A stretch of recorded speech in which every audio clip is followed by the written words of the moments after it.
ವಾಲ್ಮೀಕಿ ನಿಗಮದ ಅಧೀಕ್ಷಕ ಚಂದ್ರಶೇಖರ್ ಆತ್ಮಹತ್ಯೆ ಪ್ರಕರಣದ ಪ್ರಾಥಮಿಕ ದೋಷಾರೋಪ ಪಟ್ಟಿಯನ್ನ ಎಸ್ಐಟಿ ಸಲ್ಲಿಕೆ ಮಾಡಿದ್ದು ಹಲವಾರು ಅವಾಂತರಗಳನ್ನು ಸ್ಪೆಷಲ್ ಟೀಮ್ ಮಾಡಿದೆಯಂತೆ. ಏನು ಅಂತೀರಾ ಈ ವರದಿ ನೋಡಿ. ವಾಲ್ಮೀಕಿ ನಿಗಮ ಪ್ರಕರಣದ ಎಸ್ಐಟಿ ಚಾರ್ಜ್ ಶೀಟ್ ಸಲ್ಲಿಕೆ. ಚಂದ್ರಶೇಖರ್ ಆತ್ಮಹತ್ಯೆಗೆ ಮಾನಸಿಕ ಒತ್ತಡ ಕಾರಣ. ಮಾಜಿ ಸಚಿವ ನಾಗೇಂದ್ರ ಹೆಸರು ಕೈಬಿಟ್ಟ ಸ್ಪೆಷಲ್ ಟೀಮ್. ಮಹರ್ಷಿ ವಾಲ್ಮೀಕಿ ಅಭಿವೃದ್ಧಿ ನಿಗಮದ ಅಧೀಕ್ಷಕ ಚಂದ್ರಶೇಖರ್ ಆತ್ಮಹತ್ಯೆ ಸಂಬಂಧ ತನಿಖೆ ನಡೆಸ್ತಾ ಇರೋ ವಿಶೇಷ ತನಿಖಾ ದಳ ಅಧಿಕಾರಿಗಳು ಶಿವಮೊಗ್ಗದ ಸೆಷನ್ಸ್ ಕೋರ್ಟ್ಗೆ ಪ್ರಾಥಮಿಕ ಚಾರ್ಜ್ ಶೀಟ್ ಸಲ್ಲಿಸಿದ್ದಾರೆ. 300 ಪುಟಗಳ 25 ಮಂದಿ ಸಾಕ್ಷ್ಯಾಧಾರರ ಹೇಳಿಕೆಯ ತನಿಖಾ ವರದಿ ಸಲ್ಲಿಸಿದ್ದು ಆತ್ಮಹತ್ಯೆಗೆ ಮಾನಸಿಕ ಒತ್ತಡವೇ ಕಾರಣ ಅಂತ ಉಲ್ಲೇಖಿಸಿರುವುದು ಗಮನಾರ್ಹವಾಗಿದೆ. ಇದರ ಮಧ್ಯೆ ಮಾಜಿ ಸಚಿವ ಬಿ ನಾಗೇಂದ್ರ ಹೆಸರು ಇಲ್ಲದೆ ಇರೋದು ಮತ್ತೊಂದು ಅಚ್ಚರಿ. ಸುಳ್ಳು ತನಿಖೆ ಕೋರ್ಟ್ಗೆ ಹೋಗ್ತೇನೆ. ತನಿಖೆ ಮಾಡಲಿ ಸರ್, ನಮ್ಮ ಮನೆ ಮೇಲೆ ನಮ್ಮ ಅಕೌಂಟ್ಗಳ ಮೇಲೆ ಎಲ್ಲ ಅವರು ತನಿಖೆ ಮಾಡಿಕೊಳ್ಳಿ. ನಮ್ಮದು ಯಾವುದೇ ರೀತಿ ಇದ್ರೂ ನ್ಯಾಯವಾಗಿ ತನಿಖೆ ಆಗಲಿ ಸರ್. ಸುಮ್ಮನೆ ಸುಳ್ಳು ಅಪರಾಧ ಹೊರಿಸ್ತಾ ಇದ್ದಾರೆ ಇದು. ಹಾಗಾಗಿ ನಾನು ಹೆಚ್ಚಿನ ತನಿಖೆಗಾಗಿ ಹೈಕೋರ್ಟ್ ಮೊರೆ ಹೋಗ್ತೀನಿ ಸರ್. CBI ತನಿಖೆಗೆ ಒಪ್ಪಿಸ್ಬಿಟ್ಟು ನಾನು ಹೈಕೋರ್ಟ್ ಮೊರೆ ಹೋಗ್ತೀನಿ ಸರ್. ಸುಳ್ಳು ಅಪರಾಧ ಹೊರಿಸ್ತಾ ಇದ್ದಾರೆ.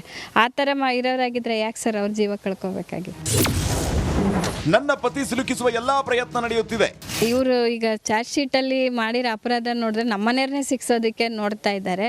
ಆದರೆ ನಮ್ಮನೆಯವ್ರು ಯಾವುದೇ ತಪ್ಪು ಮಾಡಿಲ್ಲ ಸರ್. ನಾನು ಹೈಕೋರ್ಟ್ ಮೊರೆ ಹೋಗ್ತೀನಿ. CBI ತನಿಖೆಗೂ ನಾನು ಒಪ್ಪಿಸ್ತೇನೆ ಸರ್. ನನ್ನ ಪತಿ ಮೇಲೆ ಅಪವಾದ ಬೇಡ, CBIಗೆ ನೀಡಿ. ಡೆತ್ ನೋಟಲ್ಲಿ ಬರೆದಿಟ್ಟಿದ್ದಾರೆ, ನಾನೇ ಯಾವುದೇ ಇಲಾಖೆಯ ಹಣವನ್ನು ಯಾವುದೇ ಇದರಲ್ಲಿ ನಾನು ತಿಂದಿರುವುದಿಲ್ಲ, ಇದರಲ್ಲಿ ನನ್ನ ಪಾತ್ರ ಏನೂ ಇಲ್ಲ ಅಂತ ಕ್ಲಿಯರಾಗಿ ಬರೆದಿದ್ದಾರೆ. ಡೆತ್ ನೋಟಲ್ಲಿ ಬರೆದಿದ್ದಾರೆ ಅವರು.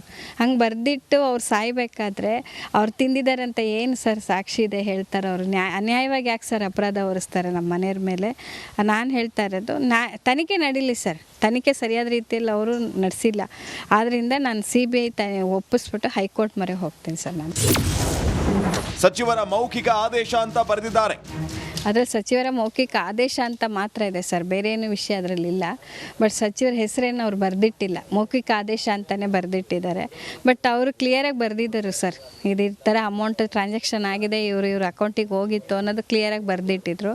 ಅದಕ್ಕೋಸ್ಕರ ನಾವು ಹೇಳ್ತಾಯಿವಿ ಸರ್, ಆ ಥರ ಅನ್ಯಾಯದ ಅಪರಾಧ ಹೊರಿಸ್ಬೇಡಿ ಸರ್. ದಯವಿಟ್ಟು ಎಲ್ಲರನ್ನೂ ಕೇಳ್ಕೊತಿರೋದು ಅದನ್ನೇ. ತಿಂದೋರು ಯಾರೋ ಅವರು ಅನುಭವಿಸ್ಬೇಕು, ಶಿಕ್ಷೆ ಅನುಭವಿಸ್ಬೇಕು. ಇವತ್ತು ನಾವು ನಡು ರೋಡಲ್ಲಿ ನಿಂತಿದ್ದೀವಿ ಸರ್. ನಮ್ಮ ತಾಯಿ ಮನೇಲಿ ನಾನಿದ್ದೀನಿ. 3 ತಿಂಗಳಿಂದ ಯಾವುದೇ ಜೀವನದ ಇದಿಲ್ದಂಗೆ ನಾವು ನಿಂತಿದ್ದೀವಿ ಸರ್. ಸುಮ್ಮನೆ ಅಪರಾಧ ಹೊರಿಸ್ಬೇಡಿ ಸರ್, ದಯವಿಟ್ಟು ಅದನ್ನ ಎಲ್ಲರ ಹತ್ರನೂ ಕೇಳ್ಕೊಳ್ಳೋದು ಅಷ್ಟೇ ಸರ್. ಬಾಯಿ ಮಾತಿನ ಪರಿಹಾರ ಅಷ್ಟೇ, ಯಾವುದೂ ಸಿಕ್ಕಿಲ್ಲ. ಪರಿಹಾರ 25 ಲಕ್ಷ ಪರಿಹಾರ ಕೊಟ್ರಲ್ಲ ಸರ್, ಅದು ಇದುವರೆಗೂ ಬಂದಿಲ್ಲ ಸರ್ ನಮಗೆ. ಯಾವ ಇದಕ್ಕೂ ಯಾವುದೇ ಚೆಕ್ ಮುಖಾಂತರನೇ ಆಗಲಿ, ಯಾವುದೇ ಅಧಿಕಾರಿಗಳು ಬಂದು ಹೇಳಿದ್ದಾಗಲಿ, ಇಲ್ಲ ಅಟ್ಲೀಸ್ಟ್ ನಮಗೆ ಲೆಟ್ರ್ ಬಂದಿರೋದೇ ಆಗಲಿ, ಯಾವುದೂ ಬಂದಿಲ್ಲ ಸರ್ ನಮಗೆ. ಒಟ್ಟಾರೆ SIT ಸಲ್ಲಿಸಿರುವ ಚಾರ್ಜ್ ಶೀಟ್ ಮೇಲೆ ಎಲ್ಲರಿಗೂ 108 ಅನುಮಾನ ಇದ್ದು ಇದಕ್ಕೆ ನ್ಯಾಯಾಲಯದಲ್ಲಿ ಉತ್ತರ ಸಿಗಲಿದೆಯಾ ಅನ್ನೋದನ್ನ ಕಾದು ನೋಡಬೇಕಾಗಿದೆ. ಭೀಮಾ ನಾಯಕ್, ರಿಪಬ್ಲಿಕ್ ಕನ್ನಡ, ಶಿವಮೊಗ್ಗ. ವಿಜ್ಞಾನ ತಂತ್ರಜ್ಞಾನ ಎಷ್ಟೇ ಬೆಳೆದರೂ ಭಾರತದಲ್ಲಿ ಧಾರ್ಮಿಕ ಆಚರಣೆಗಳು ಮಾತ್ರ ಕಡಿಮೆಯಾಗಿಲ್ಲ. ಇಲ್ಲೊಂದು ಗ್ರಾಮ ಸಾವಿರಾರು ವರ್ಷಗಳಿಂದ ದೈವವಾಣಿಯನ್ನ ಪಾಲಿಸಿಕೊಂಡು ಬರ್ತಾ ಇದೆ. ಅಷ್ಟಕ್ಕೂ ಅದು ಯಾವ ಊರು ಅಂತೀರಾ? ಈ ಸ್ಟೋರಿ ನೋಡಿ. ಸಾವಿರಾರು ವರ್ಷಗಳಿಂದ 2 ಗ್ರಾಮಗಳ ಸಂಬಂಧ ಕಡಿತ. ಆ ಗ್ರಾಮಕ್ಕೆ ಕಾಲಿಡೋದಕ್ಕೆ ಹೆದರುತ್ತಾರೆ ಉಮ್ಮದಿ ಗ್ರಾಮಸ್ಥರು. ಅಥಣಿ ತಾಲೂಕಿಗೆ ಗಡಿ ಹೊಂದಿರುವ ಮಹಾರಾಷ್ಟ್ರದ ಸಾಂಗ್ಲಿ ಜಿಲ್ಲೆಯ ಉಮದಿ ಹಾಗೂ ಸಂಕಾ ಗ್ರಾಮಗಳು ಇವತ್ತಿಗೂ ಕೂಡ ಯಾವುದೇ ಸಂಬಂಧಗಳನ್ನ ಬೆಳೆಸಿಲ್ಲ, ವ್ಯವಹಾರಗಳನ್ನ ನಡೆಸೋದೇ ಇಲ್ಲ. ಉಮದಿ ಗ್ರಾಮಸ್ಥರು ಸಂಕಾ ಗ್ರಾಮದಲ್ಲಿ ಒಂದು ತೊಟ್ಟು ನೀರನ್ನು ಸೇವಿಸದೆ ಪರಂಪರಾಗತವಾಗಿ ಬಂದ ಆಚರಣೆಯನ್ನ ಮುಂದುವರಿಸಿಕೊಂಡು ಬಂದಿದ್ದಾರೆ. ಒಂದು ಗ್ರಾಮಕ್ಕೆ ಇನ್ನೊಂದು ಗ್ರಾಮದ ಜನ ಭೇಟಿ ನೀಡುವುದಿಲ್ಲ. ತುರ್ತು ಕೆಲಸದ ನಿಮಿತ್ತ ಭೇಟಿ ನೀಡಿದವರು ಅಲ್ಲಿನ ಊಟ ನೀರನ್ನ ಸೇವಿಸೋದಿಲ್ಲ. ಹೆಣ್ಣು ಗಂಡು ಕೊಂಡುಕೊಳ್ಳುವ ಸಂಪ್ರದಾಯವಂತೂ ಇಲ್ವೇ ಇಲ್ಲ. ಗ್ರಾಮದೇವರು ಶ್ರೀ ವೀರ ಮಲ್ಲಕಾರ ಸಿದ್ಧರ ಶಾಪದ ಪರಿಣಾಮ ಸಂಕಾ ಗ್ರಾಮಕ್ಕೆ ಉಮದಿ ಗ್ರಾಮಸ್ಥರು ತೆರಳೋದಿಲ್ಲ. ಎಲ್ಲ ಸಮಾಜದ ಎಲ್ಲ ಧರ್ಮದ ಈವನ್ ಮುಸ್ಲಿಮಾನ್ ಸಮಾಜದಾಗ ಹಿಡಿದು ಇವತ್ತಿಗೆ ಸಂಘ ಜೊತೆಗೆ ಯಾವುದೇ ವ್ಯವಹಾರ ಸಂಬಂಧಗಳನ್ನ ಇಟ್ಟಿಲ್ಲ. ಇಲ್ಲಿ ಜನ ಅಲ್ಲಿ ಹೋಗಿ ಯಾವುದೇ ನೀರನ್ನು ಭಕ್ಷಣೆ ಮಾಡೋದಿಲ್ಲ ಅಥವಾ ಆಫೀಸಲ್ಲಿ ಇರ್ತಕ್ಕಂಥ ಕಾಗದಪತ್ರಗಳ ವ್ಯವಹಾರನೂ ಕೂಡ ಮಾಡೋದಿಲ್ಲ. ಈ ರೀತಿಯಾಗಿ ಅವತ್ತಿನದು ಇವತ್ತಿಗೆ. ಆದ್ರೆ ಸಂಘದ ಜನರಿಗೆ ಉಮ್ದಿಗೆ ಏನು ತೊಂದರೆ ಇಲ್ಲ. ಇದು ಶಾಪ ಆಗೋದ್ರಿಂದ ಉಮ್ದಿಯ ಜನರಿಗೆ ಪಕ್ಕದಲ್ಲಿ ಸಂಘದೊಳಗೆ ಪ್ರಾಬ್ಲಮ್ ಇರೋದ್ರಿಂದ ನಾವು ಅಲ್ಲಿ ಸಂಘಕ್ಕೆ ಹೋಗೋದಿಲ್ಲ. ಹಿಂದೂಗಳಷ್ಟೇ ಅಲ್ಲ, ಮುಸ್ಲಿಂ ಧರ್ಮದ ಜನ ಸೇರಿದಂತೆ ಎಲ್ಲ ಸಮುದಾಯಗಳು ಈ ಆಚರಣೆಯನ್ನ ಎಳ್ಳಷ್ಟು ಚ್ಯುತಿ ಬಾರದಂತೆ ಪಾಲಿಸಿಕೊಂಡು ಬರ್ತಾ ಇದ್ದಾರೆ. ಸಂಜು ಅರಭಾವಿ, ರಿಪಬ್ಲಿಕ್ ಕನ್ನಡ, ಚಿಕ್ಕೋಡಿ. ಎಫ್ಎಸ್ಎಲ್ ಕೊಟ್ಟ ಮೆಗಾ ರಿಪೋರ್ಟ್ನಲ್ಲಿ ದೃಢಪಟ್ಟಿದೆ. ರೇಣುಕಾಸ್ವಾಮಿ ಸಾಯೋಕು ಮುನ್ನ ಡಿ ಗ್ಯಾಂಗ್ ಆತನಿಗೆ ಕರೆಂಟ್ ಶಾಕ್ ಕೊಟ್ಟು ಚಿತ್ರಹಿಂಸೆ ನೀಡಿದೆ. ಡೆವಿಲ್ ಗ್ಯಾಂಗ್ ಹಲ್ಲೆ ಮಾಡುವಾಗ ರೇಣುಕಾಸ್ವಾಮಿ ಪ್ರಜ್ಞೆ ತಪ್ಪಿ ಬಿದ್ದಿದ್ದ. ಇದೇ ವೇಳೆ ಆತನಿಗೆ ಕರೆಂಟ್ ಶಾಕ್ ಕೊಟ್ಟು ಚಿತ್ರಹಿಂಸೆ ನೀಡಿರೋದು ದೃಢಪಟ್ಟಿದೆ. ಮೆಗಾರ್ ಮಷಿನ್ ನಿಂದ ಕರೆಂಟ್ ಶಾಕ್ ಕೊಟ್ಟು ವಿಕೃತಿ ಮೆರೆದಿರೋದು ಪ್ರೂವ್ ಆಗಿದೆ.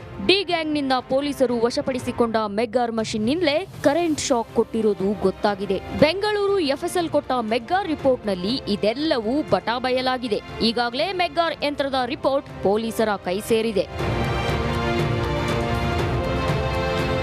ಡಿ ಗ್ಯಾಂಗ್ನ ಒಂದೊಂದೇ ಕ್ರೌರ್ಯಗಳು ಪ್ರೂವ್ ಆಗ್ತಿವೆ. ಇದನ್ನೆಲ್ಲ ನೋಡ್ತಿದ್ರೆ ರೇಣುಕಾಸ್ವಾಮಿ ಕೊಲೆ ಕೇಸ್ನಲ್ಲಿ ಡಿ ಗ್ಯಾಂಗ್ಗೆ ಜೈಲೂಟ ಫಿಕ್ಸ್ ಆಗೋದ್ರಲ್ಲಿ ಯಾವುದೇ ಅನುಮಾನವಿಲ್ಲ.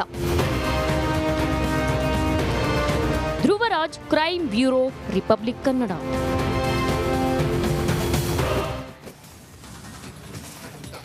ಮನೆ ಊಟಕ್ಕಾಗಿ ದರ್ಶನ್ ಕೋರ್ಟ್ ಮೊರೆ ಹೋಗಿದ್ದು ನಿಮಗೆಲ್ಲ ಗೊತ್ತೇ ಇದೆ. ಇದಕ್ಕಾಗಿ ಅನಾರೋಗ್ಯದ ನೆಪ ಹೇಳಿದ್ದು ಕೂಡ ನಿಮಗೆ ತಿಳಿದಿದೆ. ಆದ್ರೀಗ ದರ್ಶನ್ ಮನೆ ಊಟಕ್ಕೆ ನಾಟಕವಾಡಿದ್ರ ಅನ್ನೋ ಪ್ರಶ್ನೆ ಉದ್ಭವಿಸಿದೆ. ಯಾಕೆ ಗೊತ್ತಾ? ಈ ಸ್ಟೋರಿ ನೋಡಿ.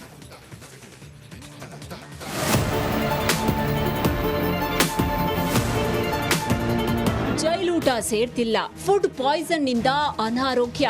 ಇದು ಮನೆಯೂಟಕ್ಕಾಗಿ ದರ್ಶನ್ ಕೋರ್ಟ್ಗೆ ಕೊಟ್ಟ ಕಾರಣ.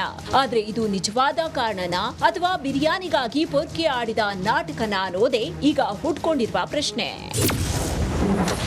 ಮನೆಯೂಟಕ್ಕಾಗಿ ನಾಟಕವಾಡಿದ್ನ ದಾಸ,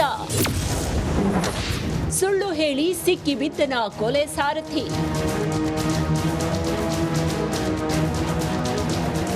ಎಸ್, ಜೈಲೂಟ ತಿನ್ನಲಾಗದೆ ಮನೆಯೂಟಕ್ಕಾಗಿ ದಾಸ ನಾಟಕವಾಡಿದ್ನ ಅನ್ನೋ ಅನುಮಾನ ಮೂಡಿದೆ.